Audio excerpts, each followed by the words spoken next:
Okay, welcome back to members of 121 Community Church in Grapevine, Texas, and to our ongoing study in systematic theology by Wolfhart Pannenberg. We're going to take a look at the first lesson in the chapter on the revelation of God.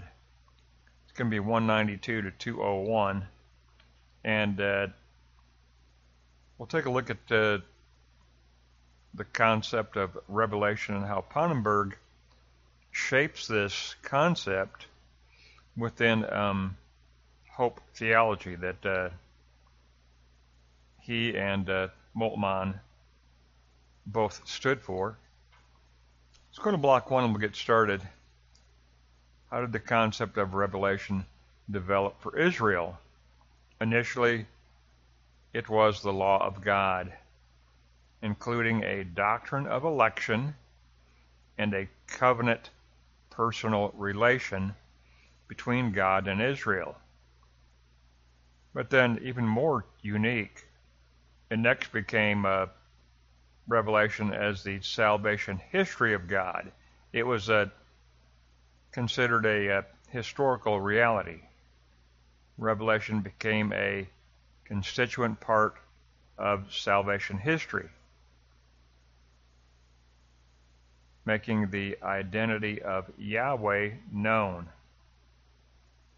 and also developing the identity of the people of Israel. And Pannenberg says, take a look at Exodus 14:31, and it explains how this developed.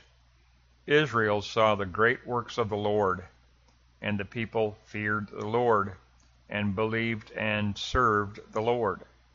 So the historical presence of God became the revelatory events that made up a historical view of revelation and salvation history. Ultimately, Block 1, Note 3, revelation became understood as the self-declaration of the deity of Yahweh. And that primarily meant as an eschatological forward look that would show other nations that the God of Israel was the true creator God. And this was especially true in a post-exilic restoration after the Babylonian captivity.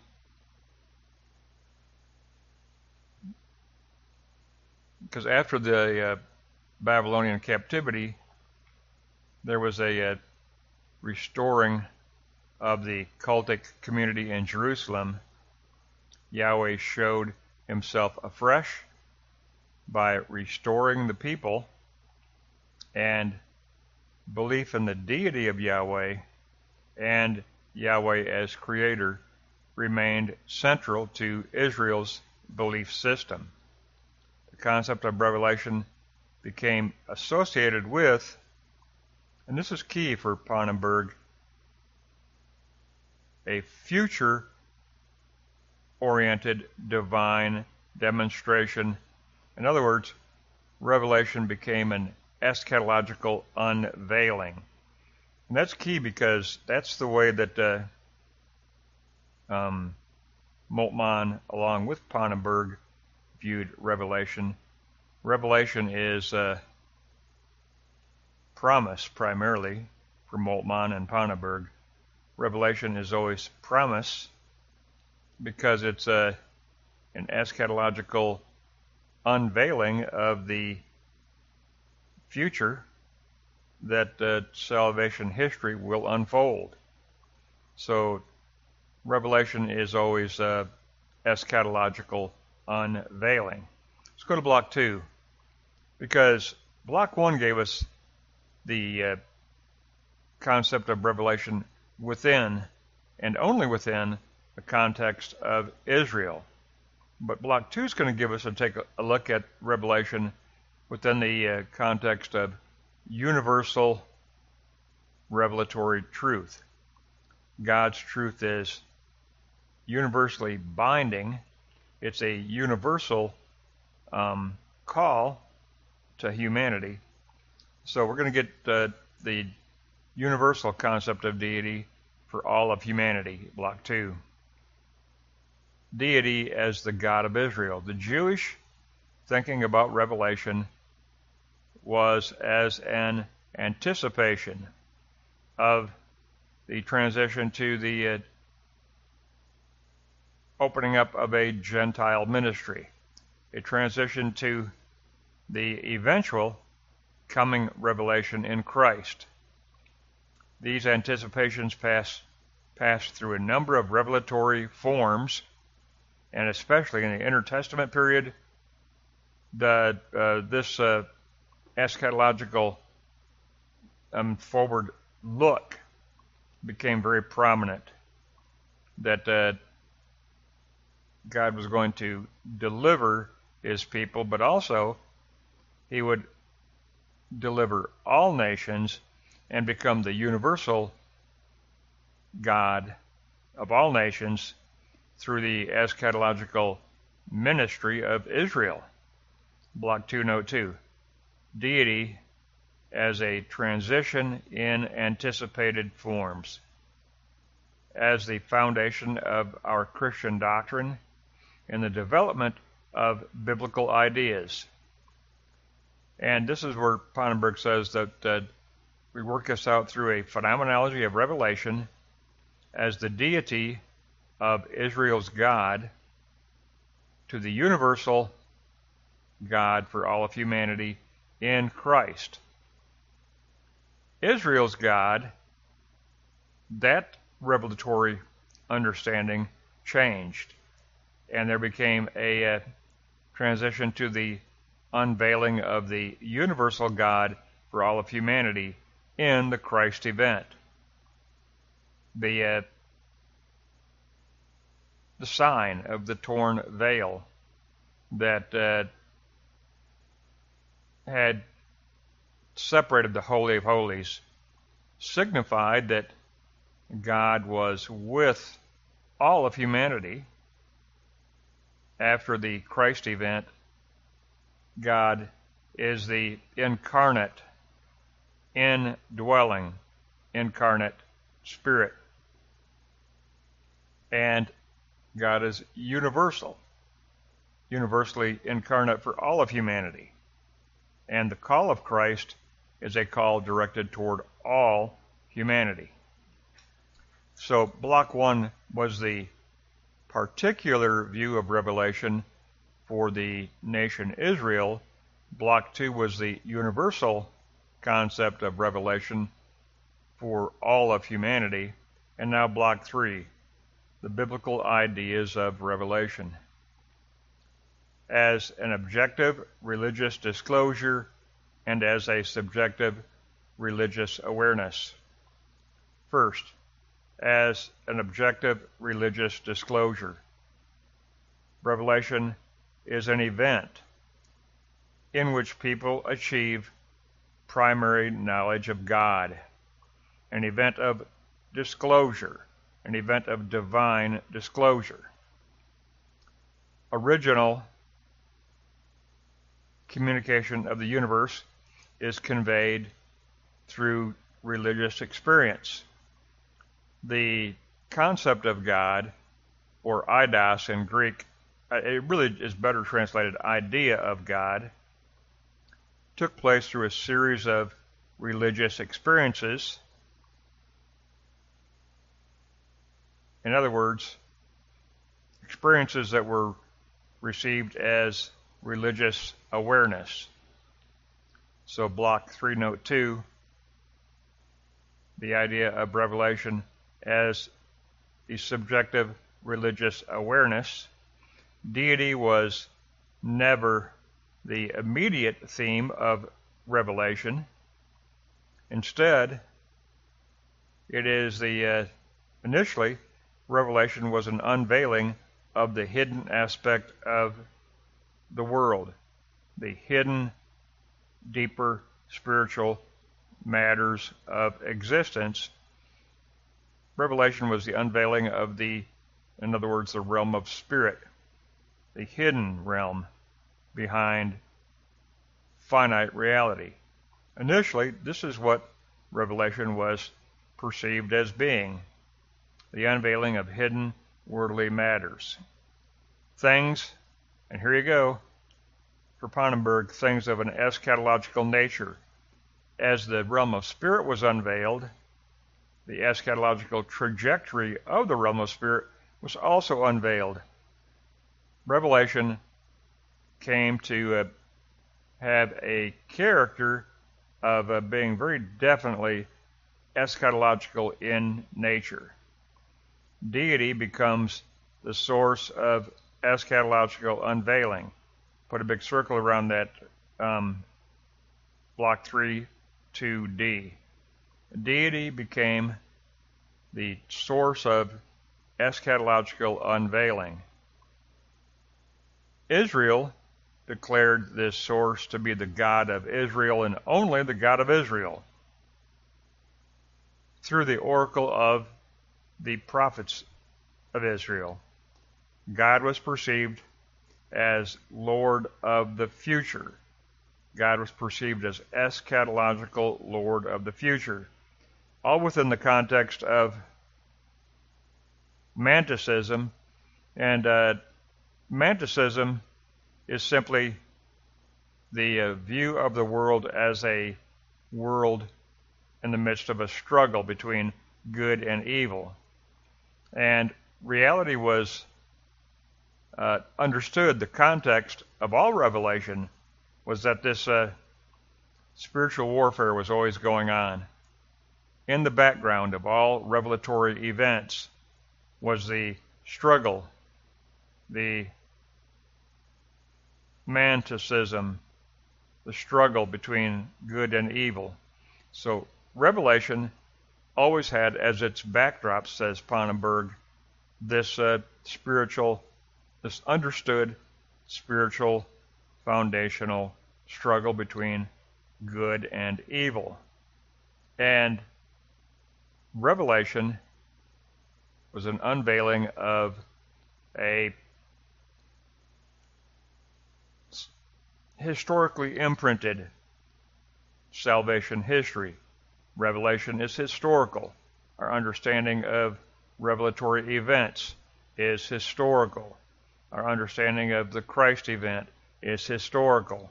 What does it mean for the eschatological future? What does it mean for the eschatological future of Israel in its outreach to all nations? Because that's what it's supposed to do, is be the nation that reaches out to all nations, because the God of Israel became and through Revelation, revealed as the universal deity for all nations and for a humanity made of one blood. Remember Acts 17, the lecture by the Apostle Paul. God has created a humanity of one blood. Therefore, the revelatory events are a call toward all humanity of this one blood. All are members of the same family, same humanity. And Revelation is therefore the universal concept of deity. The God of Israel transitions to becoming the universal God of all humanity. And every revelatory event is fundamentally historical for Pannenberg, fundamentally historical for Jürgen Moltmann also. Revelatory events have something to say about the eschatological future unveiling of salvation history. Finite reality is incarnated by a realm of spirit, which is called salvation history. And the true reality is the hidden to our normal vision, the hidden realm of spirit, a hidden salvation history that is moving all the time toward the eschaton. And when we examine the biblical ideas of revelation, we see a transition from the particular God of Israel to the universal God of all humanity, and therefore all of humanity are implicated under every revelatory event, and especially in the case of the Christ event, where all of humanity have been called to the foot of the cross.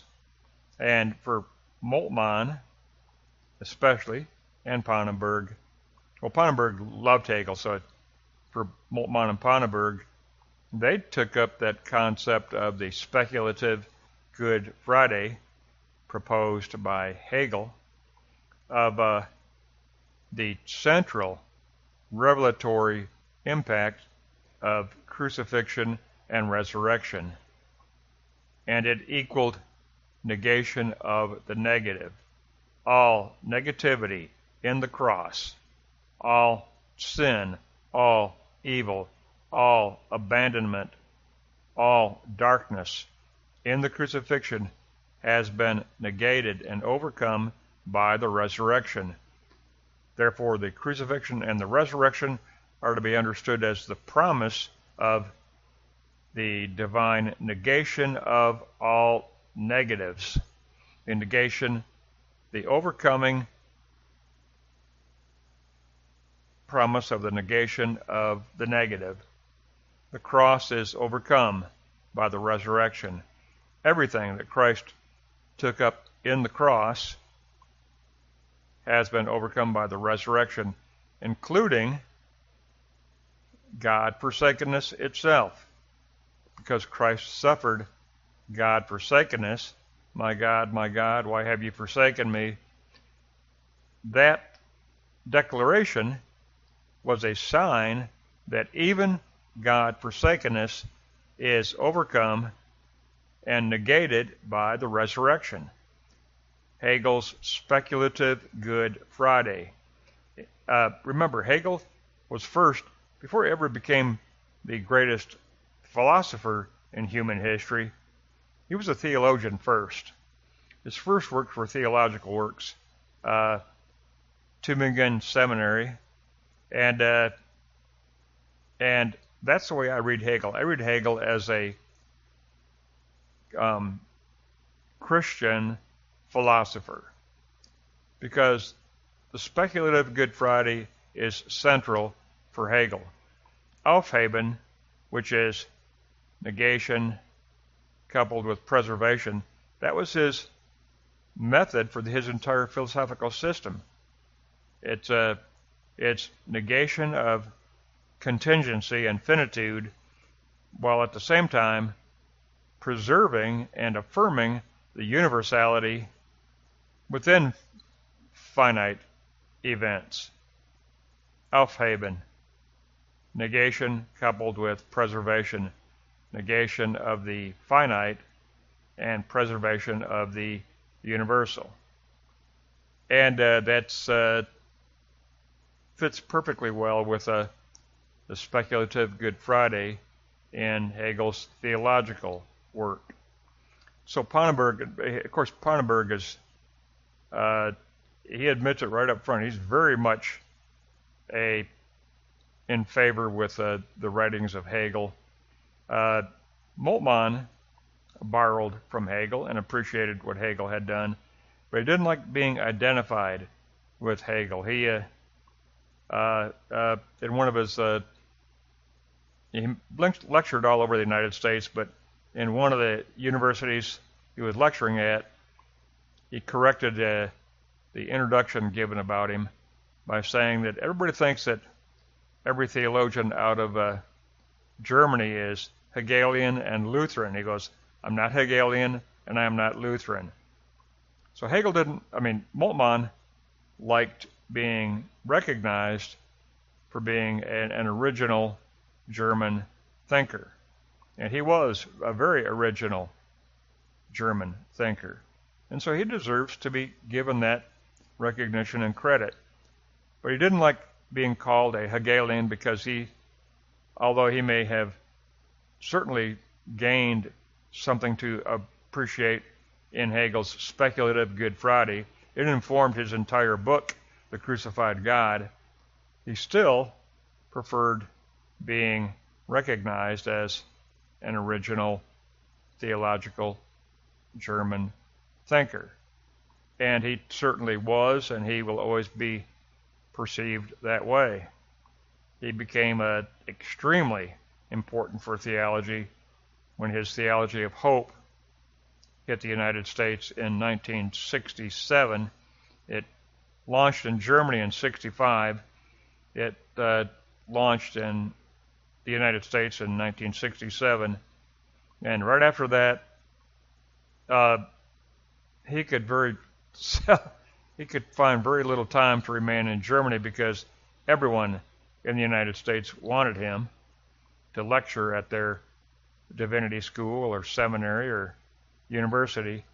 And he spent most of his life touring the United States and lecturing and teaching. And every once in a while, I guess he got back to Germany so he could work on his next book. He wrote many, many books. But Pannenberg has no problem at all declaring his allegiance to Hegel. He very much appreciates Hegel. And we really get to the point in this lesson where the particular revelation in Israel becomes a universal revelation of the concept of deity, and then we find ourselves in that dialectic between disclosure and awareness, disclosure and awareness.